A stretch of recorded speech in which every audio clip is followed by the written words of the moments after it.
On June 2, 2026, Nigeria's First Lady, Senator Remi Tinubu, stood in the State House Banquet Hall in Abuja and distributed personal vehicles to APC women leaders in 5 states: Abia, Anambra, Bauchi, Osun, and Oyo.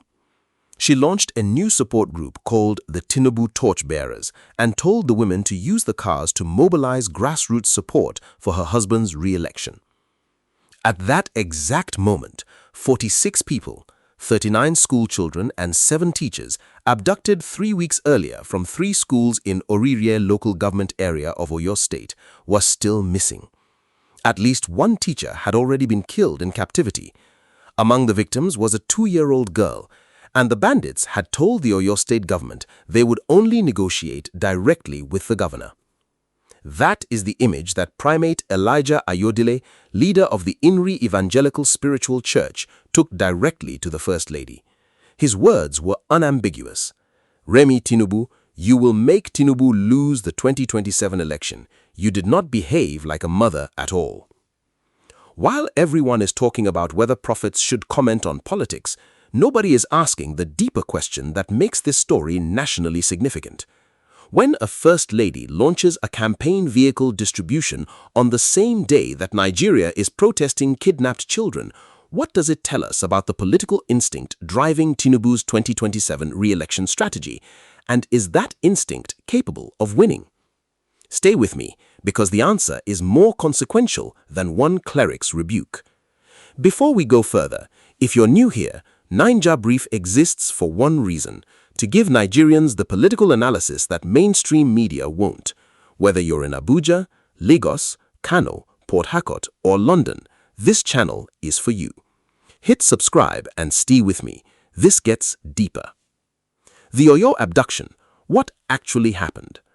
On the afternoon of Friday, May 15, 2026, armed gunmen moved through 3 communities in Orire local government area near Ogbomosho in Oyo State. They hit Community High School in Ahoro Isinele, Yawata Baptist Nursery and Primary School, and a 3rd school. When they left, they had taken 39 students and 7 teachers. Among the children was a 2-year-old girl named Christiana Akanbi. The same day, a separate school attack in Borno State in the northeast saw more children abducted, underscoring that this was not an isolated incident, but part of a pattern of school abductions that has plagued Nigeria across multiple administrations. In November 2025, gunmen abducted 303 pupils and 12 staff from a school in Niger State. In Kebbi State the same month, 25 girls were taken and most remain missing.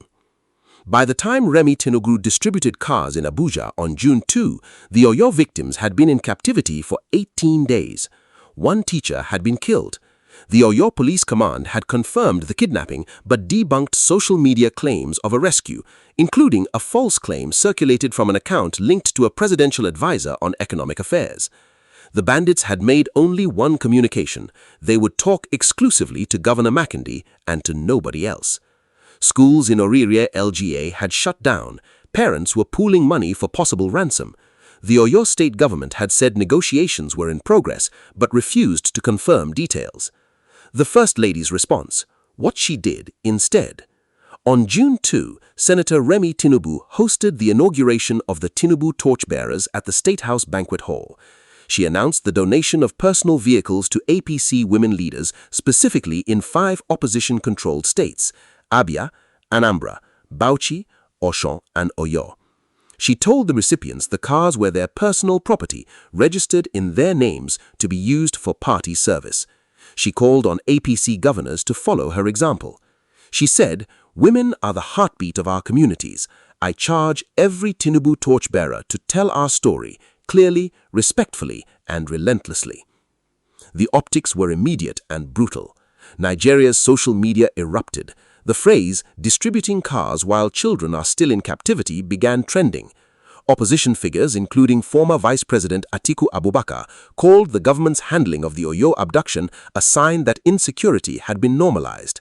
Senator Adams Oshomole, from within the ruling APC, delivered a sharp challenge on the floor of the Senate.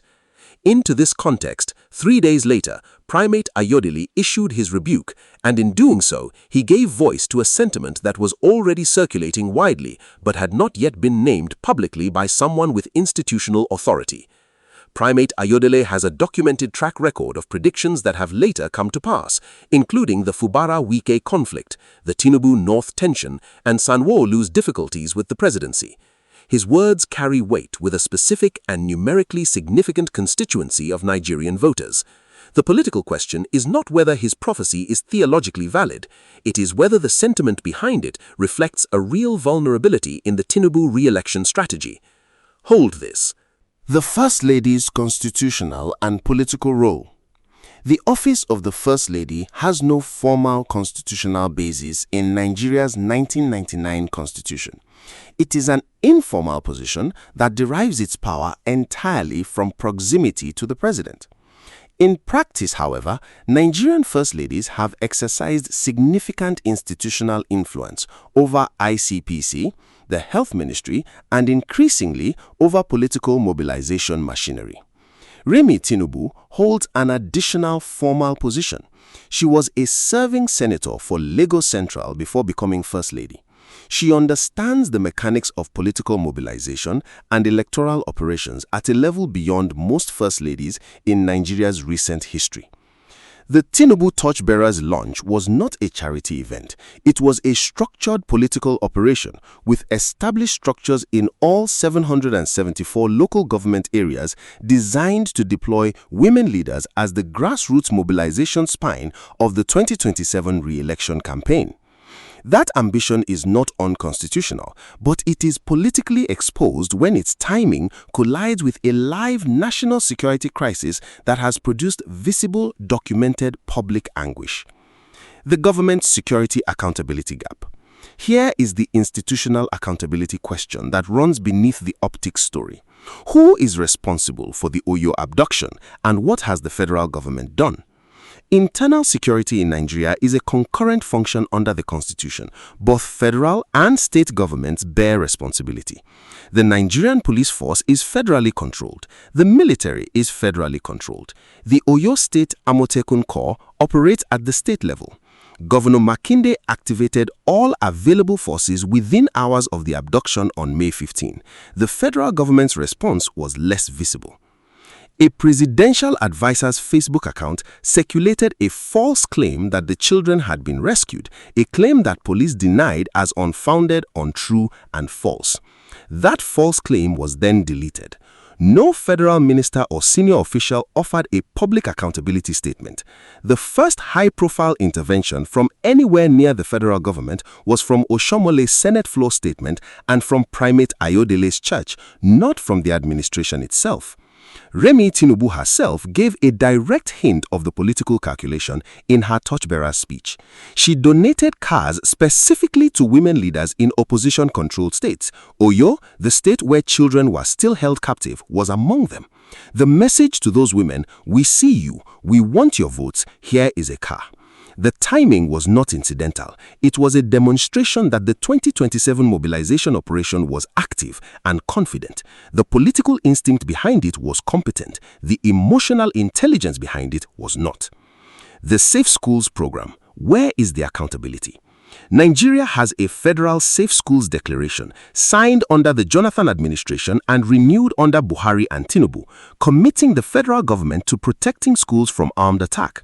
Civil society organization SERAP has called on President Tinubu to probe the 145 billion naira in Safe Schools funds to determine whether those resources were deployed. That call has received no formal response. This is the institutional gap at the center of the story. A federal government with constitutional core responsibility for security, with billions in school safety funds whose deployment is unaccounted for, responding to the most visible school abductions since Chibok with a car distribution and a support group launch. What Remi Tinubu was actually trying to do? Let us be analytically fair before we are critical. The Tinubu Torchbearers launch was a strategically rational operation on its own terms. The 5 states targeted, Abia, Anambra, Bau, Osho, and Oyo, are all opposition-controlled. They represent a combined voter pool that is significant in any 2027 presidential calculation. APC women leaders in those states are structurally disadvantaged compared to their counterparts in APC-controlled states. They lack access to state patronage, government vehicles, or contract allocations. Giving them personal vehicles was a direct investment in grassroots mobilization capacity in exactly the territory the APC needs to make gains. The model is not new.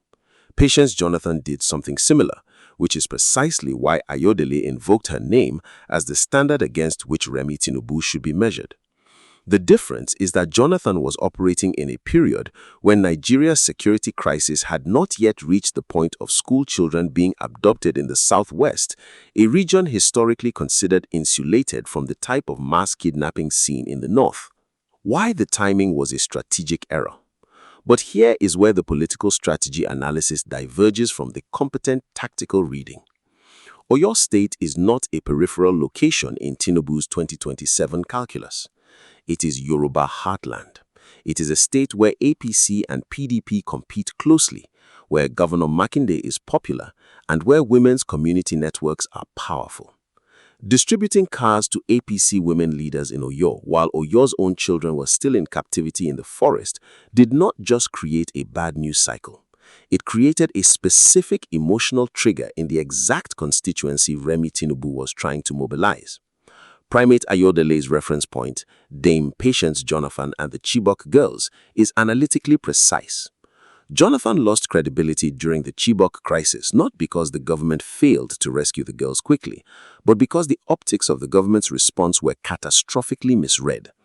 Jonathan's team initially appeared to minimize the scale of the abduction. The comparison cost him among women voters and the international community. It contributed to the loss of a second term. Ayodele is making exactly the same analytical argument. The First Lady is creating a Chibok optics moment in the Southwest, and in 2027, unlike 2015, the Southwest is not automatically APC territory. Here is the counterintuitive political fact that this story reveals. Primate Ayodele is not Tinubu's opponent. He has explicitly said the North will support Tinubu in 2027. He has said Tinubu has the political structure and strength to win. His rebuke of Remi Tinubu is the rebuke of a political advisor who sees a re-electable candidate being damaged by unavoidable self-inflicted wounds. That makes it more consequential than opposition criticism, not less.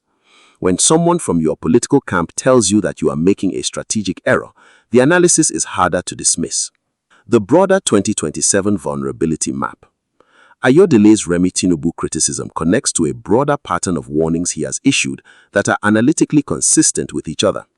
He has warned that a Tinubu-Shetima Muslim ticket in 2027 would be political suicide for the APC, that it would lose the party votes it cannot afford to lose in the Middle Belt, South-South, and Southeast. He has warned that some northern elders will oppose Tinubu's re-election. He has warned that the international community, the US, UK, and EU, may not support Tinubu in 2027. He has predicted a major Tinubu-Dangote fallout. Each of these warnings corresponds to a real, identifiable political vulnerability. The running mate question is live and unresolved.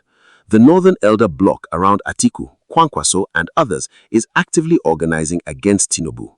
The international community has flagged governance and electoral concerns, and the Dangote relationship has been visibly strained since the petrol pricing dispute of 2024. Ayodele is not inventing vulnerabilities. He is naming ones that political analysts have been discussing in more guarded language. The difference is register. He says it directly, attributing it to prophecy. The effect is that it reaches a constituency, church communities, women's groups, Pentecostal and evangelical networks that policy analysis usually does not reach. Ayodele has compared Remi Tinubu unfavorably to Patience Jonathan, the woman who publicly wept, demanded action, and stayed in the news on Chibok. Jonathan lost anyway. So the question that this comparison raises is, does First Lady optics actually matter to electoral outcomes, or is this purely a symbolic conversation? We will answer this in the close. Now, if what I just told you surprises you, drop a comment below. I want to know your reaction before we get to the part that changes everything. The normalization of insecurity and its electoral cost. Atiku Abubakar, in his response to the Oyo abduction, said something that cuts to the structural heart of this issue. Insecurity has been so normalized under the Tinubu administration that many Nigerian families now factor ransom payments into their household budgets alongside school fees. That is not a political line. It is a description of a real and documented behavioral shift in how Nigerian families manage risk. The communities of Orire LGA had a resident killed before the school attack. They had already experienced the old Oyo National Park raid in January 2026 that killed 5 forest guards. Local vigilantes existed but were overpowered. The intelligence failure was acknowledged by Governor Makinde himself. For the farmer in Orire, the teacher in Ogbomoso, the parent in Ibadan watching the news, the question is not whether Remi Tinubu should have distributed cars or visited a hospital. The question is, after 3 years of a Tinubu administration, am I safer? Are my children safer in school? And if the answer is no, does the government act like that is a priority, or does it act like a campaign operation? The First Lady's June 2 event gave that question a visual answer that millions of Nigerians immediately recognized. Primate Ayodele named what they already felt. Interregional and interfaith dimensions. The Oyo abduction matters beyond Oyo State because it represents a geographical shift in the school kidnapping pattern. Previous mass abductions, Chibok in Borno, Kuriga in Kaduna, the Niger and Kebbi state attacks of 2025 were all in the north. The southwest had been considered relatively insulated. Orire LGA is in the Oyo State heartland within driving range of Ibadan.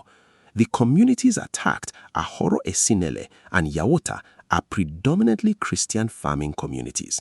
The Christian Association of Nigeria in Oyo State confirmed the abduction numbers and raised concerns about the targeting pattern.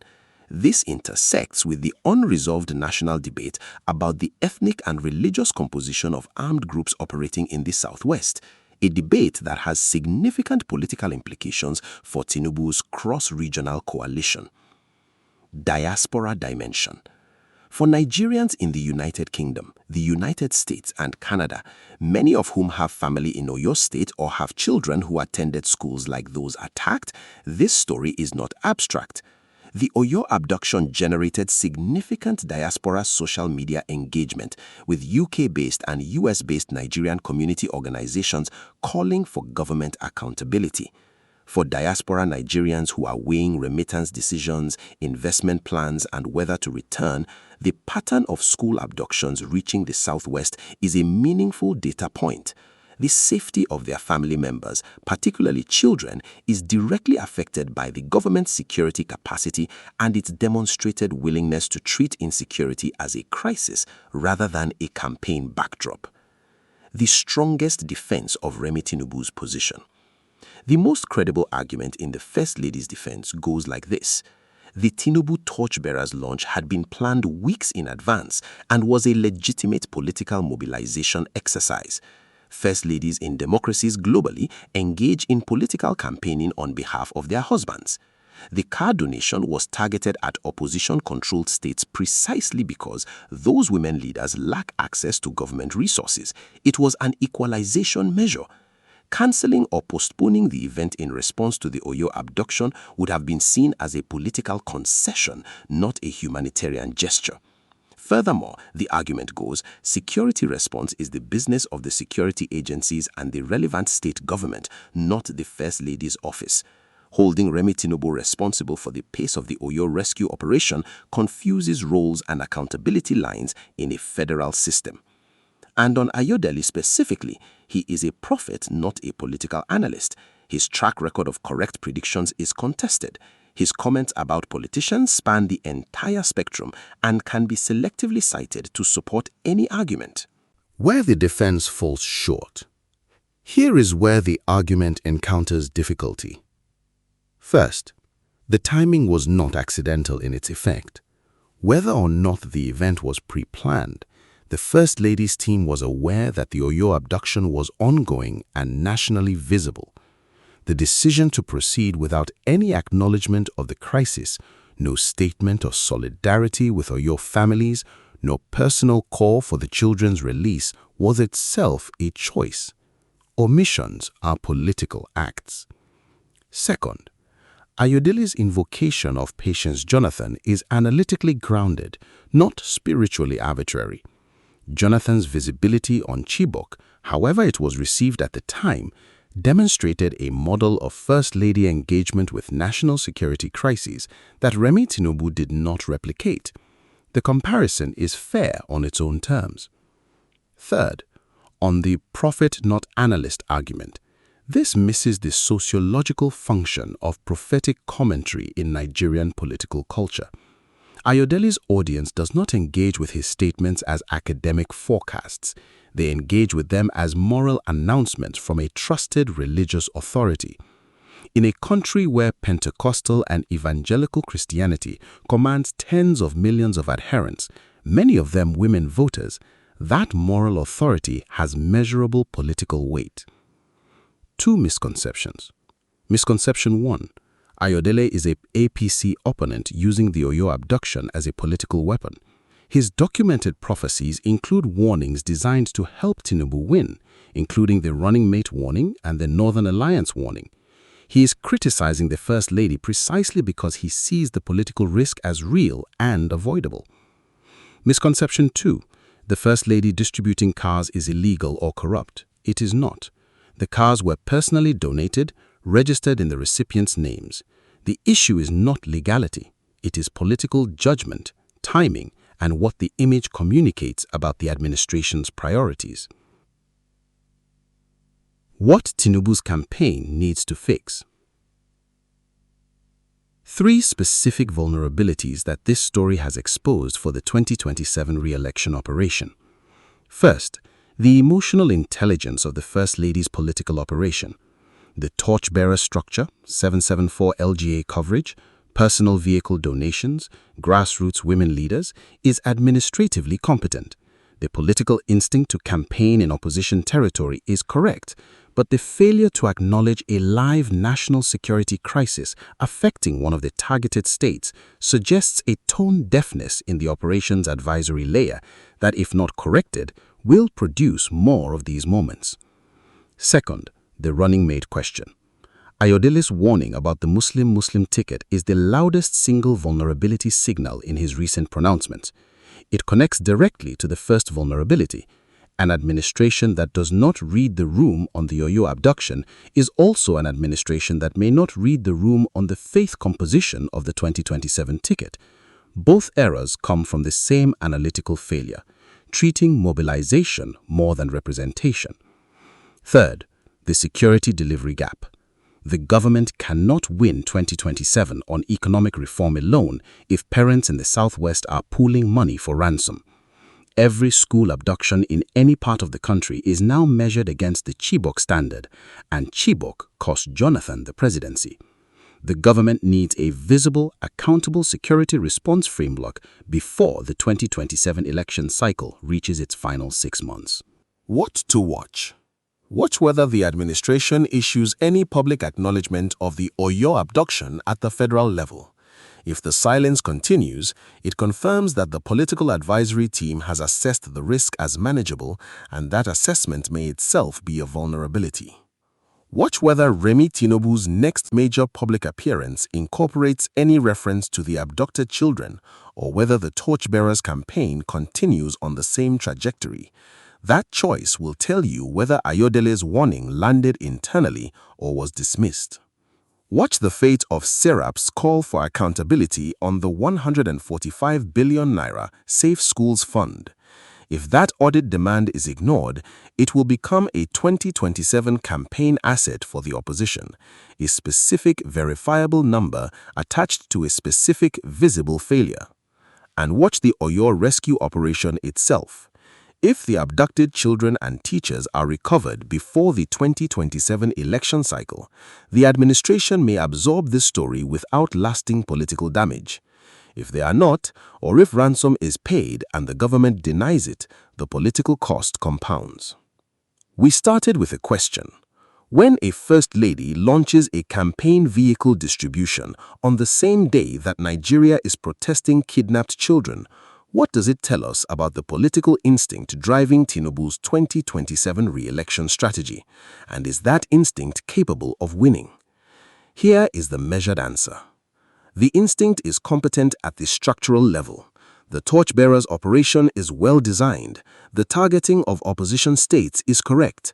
The use of women leaders as grassroots mobilizers reflects a genuine understanding of how Nigerian elections are won. But competent structure and poor timing is a combination that has defeated better resourced re-election campaigns than this one. Jonathan had structure. He had incumbency. He had a functioning political machine. He lost because the emotional contract between his administration and the Nigerian public was broken by a security crisis his government appeared to minimize. Ayodele's political authority matters not because his predictions are theologically binding, but because they function as moral referenda from within a constituency that Tinubu needs: Southern Christian women voters, Pentecostal church communities, and the middle-class urban electorate that swung behind Obi in 2023. When a figure with credibility inside that constituency says publicly that the First Lady did not behave like a mother at all, it names a sentiment that was already circulating. Named sentiments are harder to manage than unspoken ones. Does First Lady optics actually matter to electoral outcomes? The Jonathan Chibok comparison suggests yes, conditionally. Patience Jonathan's visibility on Chibok did not save the administration, but her absence from a visible, early maternal response allowed the opposition to define the government's posture toward kidnapped girls as indifference. That definition stuck. It was used repeatedly in the 2015 campaign and among international observers. Remi Tinubu now faces the same definitional risk in the Southwest. Whether it sticks depends on what the administration does in the weeks ahead. Here is the reform argument that this story opens. A government that spends billions on a safe schools program, maintains constitutional co-responsibility for security, and controls the national police force should be accountable for school abductions by a standard that does not shift based on which zone is affected. The outrage that reached Ayodele, Atiku, and the Senate floor is not because Oyo is special. It is because the standard has never been consistently applied. Children were taken in Niger State in November 2025, in Kebbi State the same month. The response pattern then and the response pattern now are the same. That is the institutional failure underneath the optic story. What ordinary Nigerians can do is specific.